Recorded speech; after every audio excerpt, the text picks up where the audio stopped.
The story begins in a country that appears powerful on the surface but fragile underneath.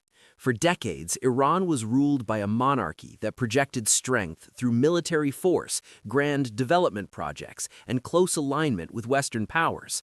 Cities expanded, oil revenues flowed, and the state claimed it was dragging the nation into modernity. Yet beneath this image of progress lay deep resentment. Political participation was almost non-existent. Opposition voices were silenced by a powerful security apparatus, and many Iranians felt culturally humiliated by what they perceived as blind imitation of the West. The gap between the ruling elite and ordinary people widened steadily, creating the conditions for an explosion. The monarchy's legitimacy had already been weakened by earlier events.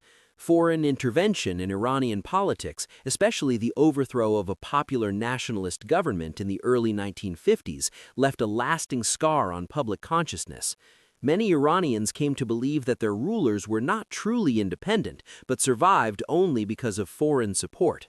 Over time, this belief fused with anger over corruption, inequality, and repression. The Shah's ambitious modernization programs disrupted traditional social structures, particularly in rural areas and among the urban poor, without providing meaningful political inclusion. Economic growth benefited some, but inflation, unemployment, and uneven development generated frustration for many others. Religion, deeply embedded in Iranian society, became a powerful language through which this frustration was expressed. Islam had long emphasized themes of injustice, martyrdom, and resistance to tyranny.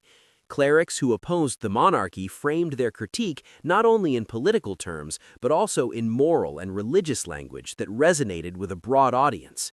Mosques, religious networks, and commemorative rituals became channels for mobilization. Unlike secular political organizations, which had been systematically crushed by the state, religious institutions retained a degree of autonomy and credibility. As protests grew in the late 1970s, they brought together an unlikely coalition.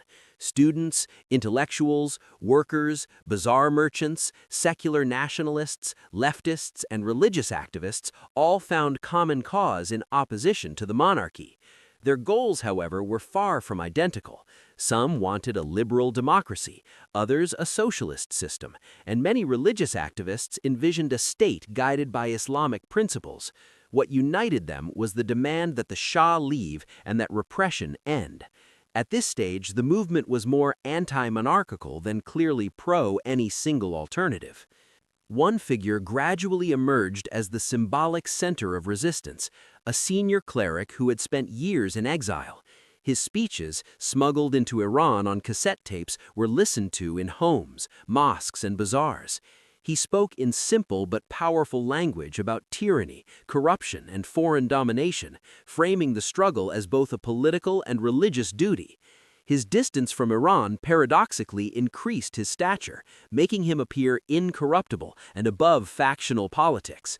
Many groups projected their own hopes onto him, assuming that after the fall of the monarchy, space would open up for their preferred political vision. When the Shah finally left the country, the collapse of the old order was rapid. The state's institutions, hollowed out by years of authoritarian rule and lacking popular legitimacy, crumbled. The army declared neutrality, and the monarchy effectively ended. The return of the exiled cleric was greeted by massive crowds, signaling a dramatic transfer of symbolic authority. Yet the revolution's success immediately raised a new and far more difficult question: what kind of system would replace the old one? Initially, there was a period of revolutionary fluidity. A provisional government was formed, headed by a respected, religiously inclined liberal who believed in constitutionalism and gradual reform. He and his colleagues hoped to stabilize the country, restore order, and guide Iran toward a system combining republican institutions with Islamic values. However, real power increasingly lay elsewhere. Revolutionary committees, militias, and clerical networks operated independently of the provisional government, often overriding its decisions. The gap between formal authority and actual power quickly became apparent. At the heart of the struggle was the role of religion in the state. While Islam was central to the revolution's rhetoric, there was no consensus on how it should shape governance. Some argued that clerics should provide moral guidance, while elected officials ran the government. Others insisted that religious scholars must directly rule to ensure that laws and policies conformed to Islamic principles. This debate was not merely theoretical, it had immediate consequences for institutions, laws, and political careers. The drafting of a new constitution became the main arena in which these conflicts played out. Early proposals emphasized republican elements, such as an elected president and parliament, with Islam recognized as the guiding framework of society. However, more radical clerical forces pushed for a stronger institutional role for religious authority. Through a combination of popular mobilization, control over key revolutionary bodies, and the personal authority of the revolution's leading figure, these forces succeeded in reshaping the constitution. The most significant outcome was the establishment of a system in which ultimate authority rested with a senior religious jurist. This position was designed to oversee the entire political system, ensuring its Islamic character and resolving disputes among institutions. Alongside this office, bodies composed of clerics were given the power to vet legislation and candidates for office. While elections continued to exist, they were now constrained by religious oversight. The result was a hybrid system that combined republican forms with theocratic substance. Not everyone accepted this outcome quietly. Secular groups and leftist organizations, which had played an important role in the revolution, found themselves increasingly marginalized. Some attempted to mobilize opposition, but they faced repression from revolutionary forces that now controlled the streets and key institutions. Newspapers were shut down, parties were banned, and activists were arrested. The revolutionary leadership justified these measures as necessary to protect the revolution from internal enemies and foreign plots. Even among religious figures, unity was fragile.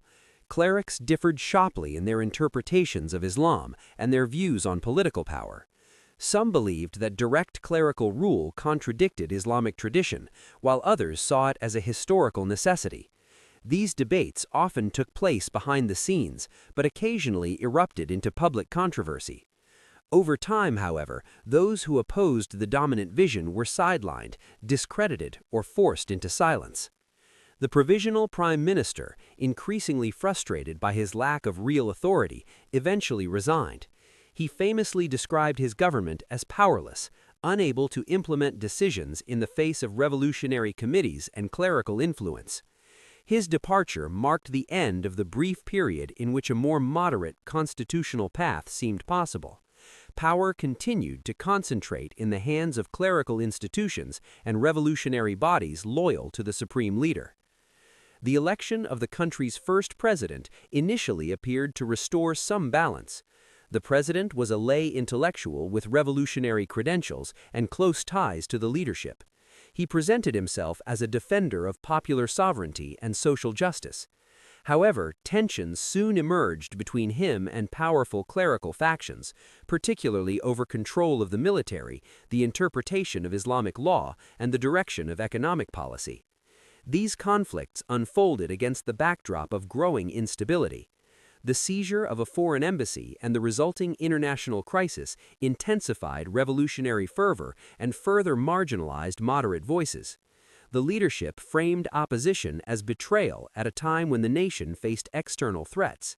This atmosphere made compromise increasingly difficult and justified harsher measures against dissent.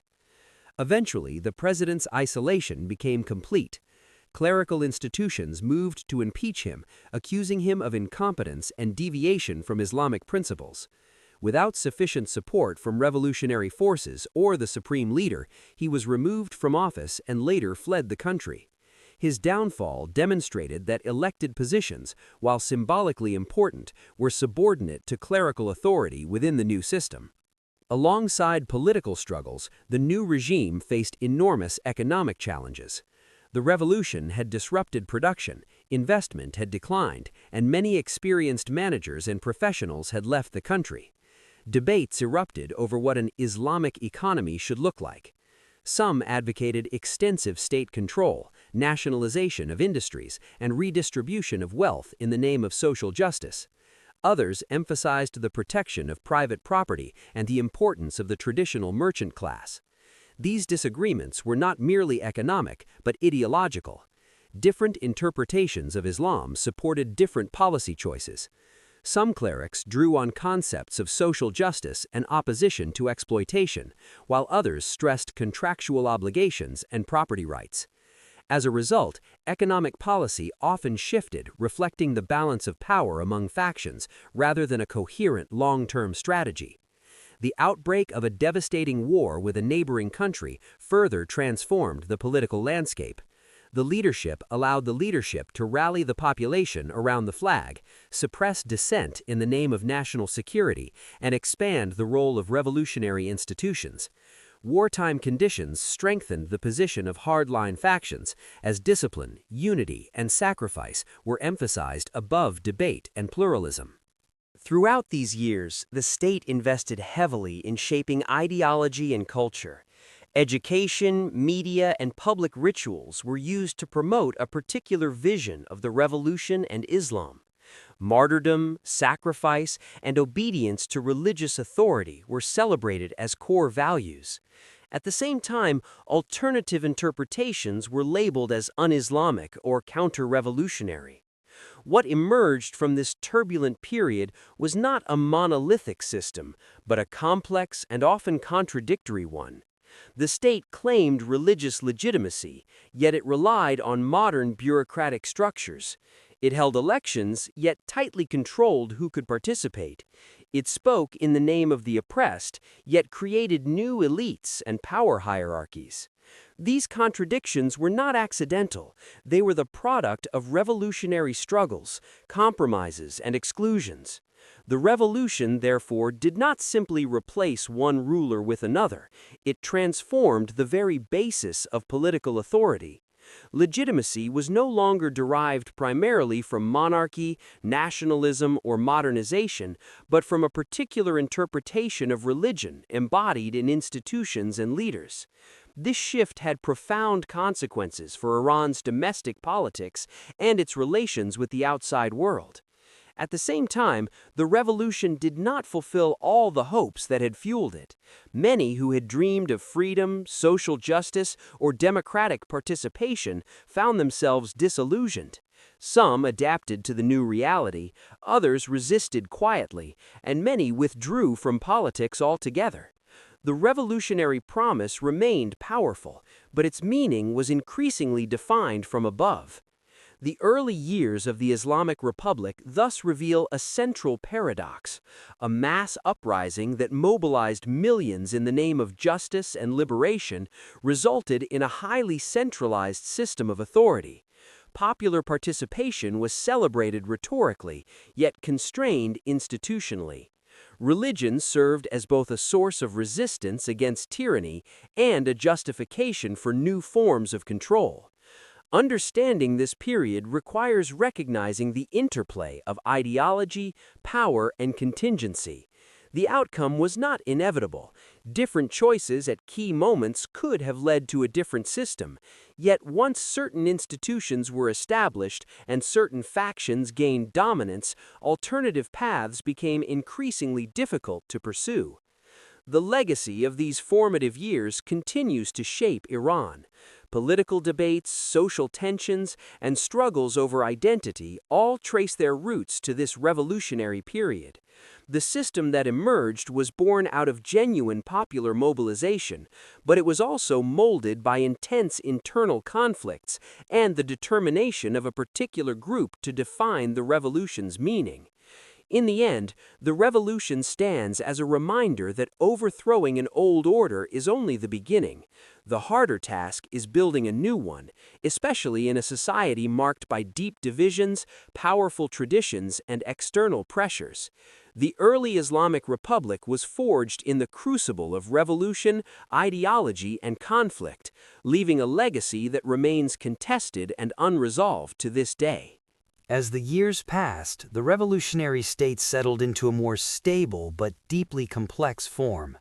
The initial chaos of revolution gradually gave way to routinized governance, where institutions that had once acted spontaneously now operated within defined structures.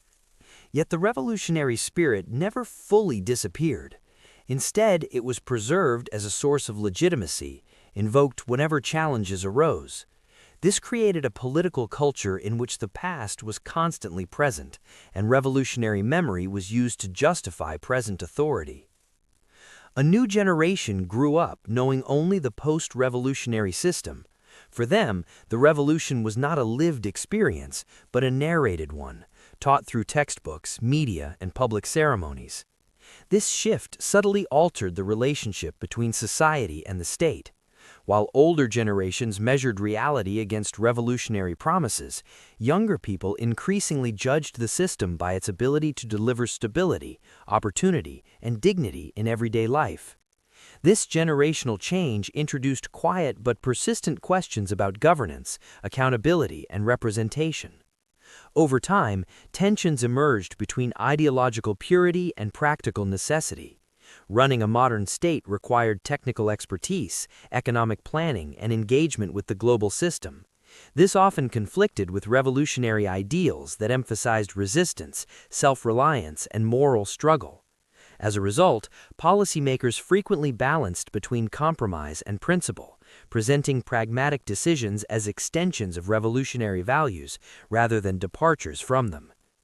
Religion continued to play a central role, but its function evolved. It remained a source of legitimacy and moral language, yet it was increasingly intertwined with bureaucracy and law. This institutionalization of religion brought both strength and vulnerability. On one hand, it provided coherence and continuity.